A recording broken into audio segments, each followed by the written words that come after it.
So here's how this works. We've covered Manus in a bunch of videos recently. And what Manus does is it gives you a custom email, one for each job that you want done. So we'll kind of just quickly show what that looks like here.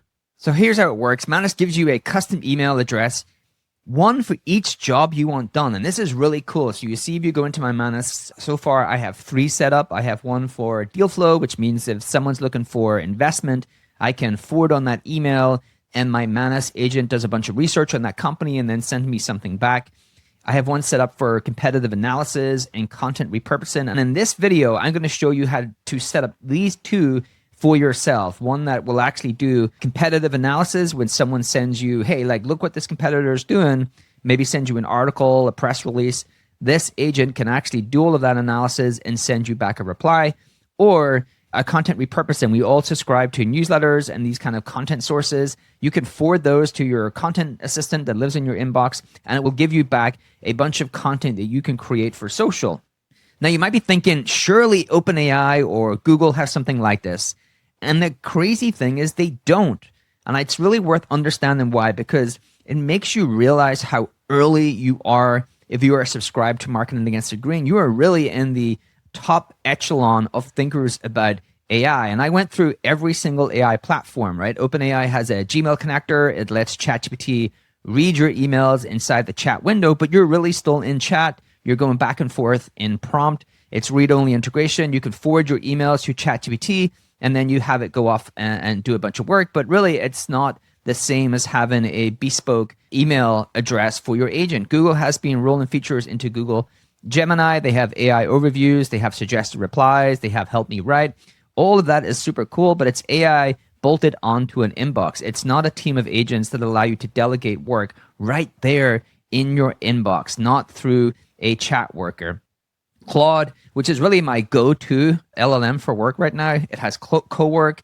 That's really cool for 5-level tasks. If anyone has seen the video we did in co-work, you can set up a bunch of automations and connectors and do work in there, but there's no email-based delegation. And so the 3 conglomerates, OpenAI, Google, and Claude, do not allow you to have a custom inbox for your agents. So Manus really is the only AI platform where you can build multiple AI specialists, give them their own email address, and they can do all of that work through your inbox and reply to any requests you have. One of our teams, Mindstream, just dropped the most practical guide to AI agents I've seen for 2026. This is the exact frameworks you need to actually build human and AI partnerships that get real work done. Get it right now. Scan the QR code or click the link in the description. Now, let's get back to the show. And so I want to show you how this looks, right? So if you're working in marketing and you have a CEO and stakeholders who really are keeping abreast of the market, they're keeping up to date on what's happening, you are probably going to get forwarded a lot of things that says, hey, look what our competitor did, look what they just launched, look at this news article about them. And you're busily sending that to your product marketing team and your competitive analysis team, and it takes a bunch of time.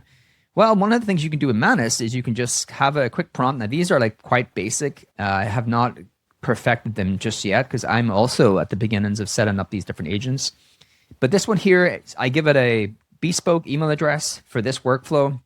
And then I say, analyze the following content about my competitors.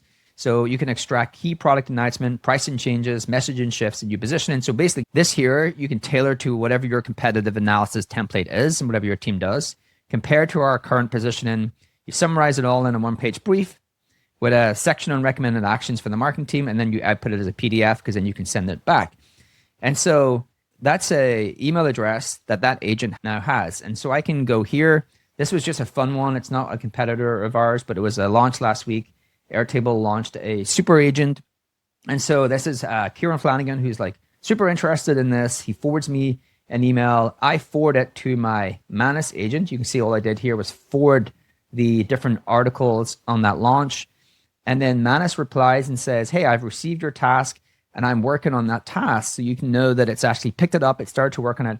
And it gives me back an email. So you can do this all through the email. You don't need to go into the app. But if you want to go into the app, it replicates it here. So it actually spins out a task. It starts reading the different articles that I sent it. So I didn't even give it any information. I literally just give it the articles that were forwarded to me. It then extracts it all and builds a competitor brief. But the cool thing is I don't have to go in there because the competitor brief is here. And so it's built me this full kind of PDF that I can impress my stakeholders because I forward the email to Manus, and then I can actually forward back the PDF to the folks who actually sent me that and wanted to know more about Airtable's launch. And so you start to see the power of this. It's so quick to do over email. And I think that we have been programmed to think chat is the only way to work with agents. But actually, there's a lot of different ways that you could work with agents that might be better in some cases than chat. And I think email is definitely one of them. Most people live a large part of their life in their inbox. And so I think this is a way that you can start to integrate AI into people's existing workflows, which is actually the hardest thing with AI. It's not the model capabilities anymore. It's really UX. It's how you integrate AI into a team and a company's workflows. Let me show you one quick other one here. So again, you come down here, you go into your MailManus. This one here is my standard go-to. Folks who follow me on Substack know that I have a content system, and in that content system, there's a way that I extract viral talking points from content to give me ideas of content to create. This is a very basic version of a prompt that I would use. Again, I'm perfecting these myself. I've only started setting up my inbox agents over the weekend, but again, I give it a inbox address, and then I give it this prompt. And what this prompt is going to do is we all are subscribed to lots of newsletters. And what it's going to do is it's going to extract some of the core insights from a newsletter, the email that I got, and stack rank those by ones that would create great content. And so if you're subscribed to 10, 15 newsletters, here's what you can actually do. You can create a Gmail filter, and that Gmail filter will auto-filter them into a folder. And when they get filtered into the folder, you can actually auto-forward them to your Manus bot. So you can see it forwards it here. It starts to read. This is from Elena. Elena is a great newsletter called The Growth Scoop. Shout out to Elena. She did a great post recently on the need to become AI native. And what it's done here is it started to extract out core talking points from that newsletter article and talk about what is the core idea. And then it says, what is the kind of content type? So spicy take, data nugget, educational. These are my labeling of content. And you can go in here and it's created a much more robust version. And so you see here, it takes that newsletter and then basically extracts the kind of core idea, the supporting quote from the newsletter, and then the kind of content type. Now, I can improve on that prompt and have improved on that prompt to kind of extrapolate some of the bullet points that the AI would suggest I create content around. So it's actually kicked off here. So I just forwarded Lenny's newsletter, which is a great newsletter. And you can see it's already kicked off the task for me forwarding that email. So it's going to go through and start to categorize these into these talking points. And so the one that I talked about there really would be a game changer, which is create Gmail filters, filter certain types of email into a folder. And then when it goes into that folder, kick off a auto forward to your bot. And then that bot will do that work and email you back. And so if you now think about how you subscribe to newsletters, you can actually subscribe to newsletters as content sources. Because you could be subscribed to 50 newsletters, you don't really read them, but you're using them to get content ideas. They auto filter into a folder, and when they go into that folder, you're able to actually kick off an agent that will bring you back content ideas as those newsletters come in, which is like really cool, all done through your inbox. Okay, so here's why I actually think this matters, right? You've watched this video, now you can easily go set up these kind of AI agents that live in your inbox, and it's not just a cool productivity hack. For years, every company has been trying to figure out the same problem. I have talked about it relentlessly on here. Do you get people to actually use AI in their daily workflow? I can tell you, trying to get people to integrate automation and AI into their daily habits and daily workflows is the hardest thing to do. It is not the capabilities of the models anymore. It's actually how do you integrate it into people's day-to-day workflows. We've kind of had these chatbots that you have to go to, prompt, go to different apps, switch around, and actually use. Now you actually have it integrated into your email. And I think that is actually really a great way to use AI. For most people, the answer to get AI integrated into their day-to-day habits is not going to be another chatbot. It's going to be meeting them where they are, where most people are already in their inbox. They spend about 2 to 3 hours in their inbox. I wish we didn't, but now we do. MailManus is going to make using your inbox into a much more productive tool. It's not just a new model, right? It's really a UX decision. And I think that's what's really important. AI models have real capabilities now.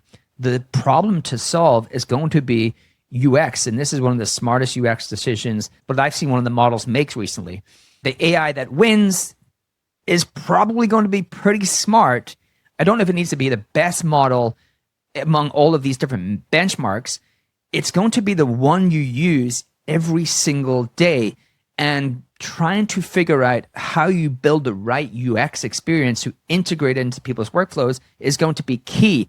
So there you have it, Manus Mail, a way that you can set up AI agents right now in your inbox to do work for you. Basically, forward them an email, get them to do the work, and they'll reply back with the outcome. Pretty great way to use AI. If you like this, as always, subscribe, and we'll see you in the next video. This data is wrong every freaking time. Have you heard of HubSpot? HubSpot is a CRM platform where everything is fully integrated. Whoa, I can see the client's whole history, calls, support tickets, emails, and here's a task from 3 days ago I totally missed. HubSpot. Grow better.